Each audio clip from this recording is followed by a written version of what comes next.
Hello everyone, welcome to the channel. I'm Nico, and today I got a double upload for you guys today, and this is not going to be that long. I'm going to try to make it as quick as possible. And this double upload is actually not really me playing a game as much as it is just me trying to give you guys an explanation for the, well, I'll just show you guys. For the last video, like the audio went stupid. The audio went out at some point. I'm going to probably put this over here for the moment.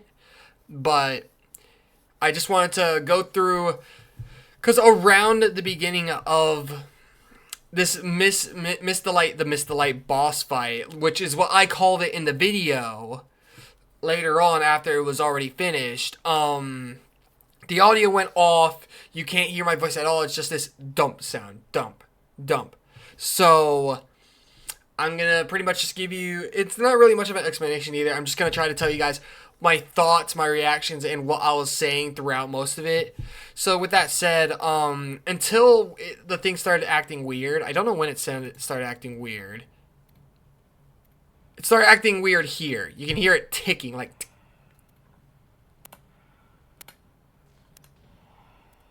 and when I talked, it would be louder. So this kind of pisses me off. It really does. And honestly, you guys aren't missing much with the boss fight thing itself. I was really trying to concentrate as much as I can. Like, I was trying to stay focused on the task and what I was doing.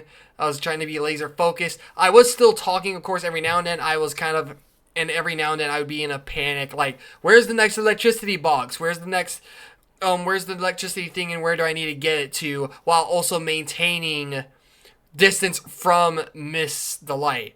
Because something I will explain later in the video is that she's kind of like, well, I'll explain later, of course. But yeah, most of this boss fight, you're not missing much, you're not missing much audio-wise. Gameplay-wise is where it's at, though. But audio-wise, I was kind of trying to keep my composure, try to stay as calm as possible, get through as much of this as I can.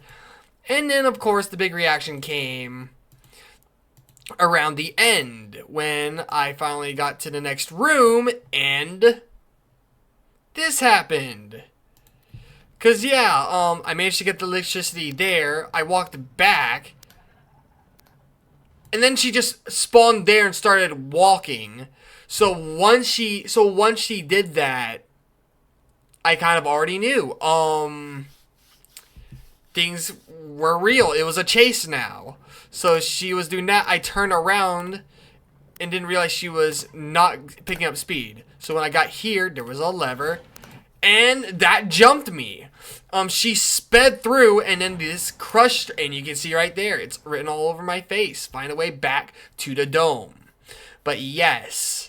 And it was after this that I gave a thought about her design. Just the fact that her creepy doll, humanoid doll, like school teacher character was already creepy with the big smile and all of that. It was kind of creepy at first already, but then the grittier color scheme, the rags of her skirt, and then just the bulging, hyper-realistic looking teeth with the piercing white eyes through the darkness was just creepy as hell. Like, this boss fight definitely kept me on my toes the entire time. She always had a presence within the fact that you had to do puzzles while also staying away from her. She just has this overlooming presence that you know she's around and she's following you, so you got to keep an eye on her so that she doesn't get too close. But I just thought this was just, yeah, I just pointed out like the her design and her weapon too. Just like, it's like this mace or like this blunt weapon with pencils. Like, that's harsh. That is, I don't even want to think about that. But yes, and then of course after I left the school and went into this the cave, back into the caves, leaving the school area, I also did make a joke here. I'm like, since we got a bit of an explanation as to why Poppy kept us here, is because we are, of course, we're formidable. We can get things done.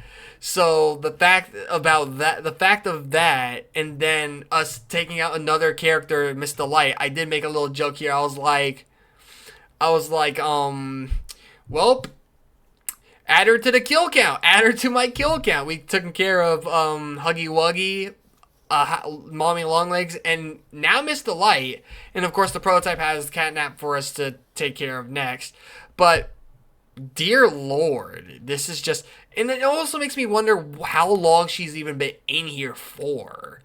And and I don't think she's a real person, or else she would be dead. Like, she would need food. But yeah, no. But yeah, back into the caves. You can even see the dome, which led back into the orphanage. Like, once you went to the caves. But yeah, this one had me on my toes. And this is also when I found, on the way out too, I found a new hand. It looks like a finger gun thing, which the orange kind of reminds me of a flare. And I wonder if that's actually what that's supposed to be. And it also says that caution and equipment, it may be required. So the fact about that makes me think that we may need to use it in the next video. Because I'm going to try to act like this is like kind of like a 4.5, explain what happened in 4, since you guys couldn't hear what I was saying. But yeah, and of course I'm going to put an outro at the end of this video too, because why not? I've got plenty of featured fan art to get off my back, so yeah, this video will have an official outro, but yeah, and will be labeled, of course, 4.5, like, video-wise. It will technically be a part of the Poppy Playtime series, and especially considering that this was supposed to, and I wasn't actually, and after I got into the caves, I was not expecting to have gotten past the school section, because this was meant to be a shorter video because of the conditions. I was tired. It was much later at night than I usually record. I wanted to get to bed. But ironically, this video ended up being the second longest video in the Poppy Playtime series that I've done on the channel. So, did a lot more than I thought, I guess. There just wasn't much to edit, I think. I think that's what it was, though. There wasn't much to edit out for this. Like, everything seemed real, like I needed to keep it in and all that.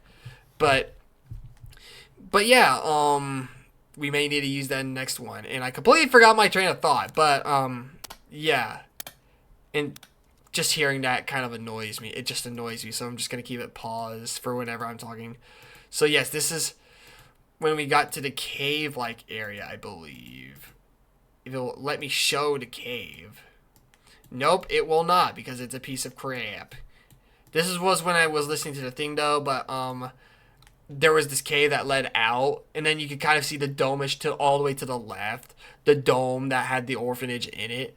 But, yeah, I never used this. But this was also interesting, too. This was kind of like a slice of life tape thing. It was a red tape. Found it on the, floor. I played it, and it had these two men. I forgot their names. But one of them was one of them was retiring. And then the other one kind of had temperament problems, but was otherwise a really nice guy. And the fact that he was a really nice guy was the guy that was retiring seemed to be of high position, because he was talking down to the guy with temperament problems, and he was like, I forgot, he asked him if he even liked being here at all. He said no, he does not like it here at all, and why do they not let him even talk to the kids at the orphanage? And let alone let them even see daylight out instead of the artificial light that they have inside the dome of the orphanage. Which were very, very good claims of him that he had. And it kind of ticked them off a bit, which would lead to his temperament problems, which he then talked on and said that his wife told him that he needs to get this sorted out. He's been working on it. And the guy kind of really just kind of, rolled with it. Like, the guy that was retiring was willing to give him the position because he feels like he deserved it and that he had his back. Not many people have his back from what the tape was saying or explaining. So it's very interesting. Like, this was quite literally a slice of life, and kind of like a more lean onto the fact that like regular employees, probably such as us as well, within the game, are pretty nice people in general, and just didn't actually know what was actually going on, the reality of what was even going on in the first place. I also did ask if this was Catnap's paw or claw, which I think it definitely is Catnap's claw paw thing or whatever. But but yeah, it was kind of like a nice slice of life moment, and I really enjoy it. I love it when a game fleshes out some characters, even if they're not important, just fleshes out the universe that it sets. And I just like that. So it just means that many of the employees probably weren't even bad people at all, and were kind of left out in the dark about what was really going on here. Especially considering that the guy with temperament problems was like, we can't even be allowed to talk to the orphans or let them even see actual daylight. And that's tough. Like, that is true. Like, he has a point there. But yeah, and then of course I used the new glove. And then right when I moved back a bit actually. Like, I saw a green glow over there that needed a shock thing, the green one. And I would assume that we would need this pistol looking hand thing for after, because it said it was required earlier. So I saw the green thing and I moved back to this position and was like, I'm going to end the video here. I did give a few more thoughts. Hold on. Well, that's kind of the end of that though. So after that, before ending the video, I did give a few more thoughts on, like, especially the Miss the Light boss fight. I thought it was executed really well. And the thing I wanted to touch on earlier was the fact that she runs on the whole red light, green light rules. If you look at her, she won't move. If you look away, she starts moving, which just leads on to the creepy factor of the fact that she always has a presence. You know she's in here with you, and she's going to follow you, meaning you must actually pay attention to where she is in order to spot her before she gets to you. Because there are corridors that she'll sometimes take different routes around, and you kind of got to keep taps on her, or else she can catch you off guard. And characters like that in general just never seem to never cease to creep me out. Like, characters like that just in horror games are generally well executed and normally always creepy. Not terrifying, but normally just very creepy, and it always keeps you on your toes. And the fact that you had to do all these puzzles while she has this presence that was smart. The Miss Delay boss fight was expertly executed. It also kind of reminded me of, like, of course, the Fallen Angel thing. But of course, I also mentioned it in the game. It reminded me of the endos from Security Breach, which was one of the only scary parts of Security Breach. It barely had any scary elements, but the endo one did. Like the whole parts and service creepy rooms and all that, the dark, creepy labyrinth, and then getting through the endos, which kind of played on the same Fallen Angel, red light, green light rules. It was creepy. Something I didn't mention in the video, though, is that it also kind of reminds me of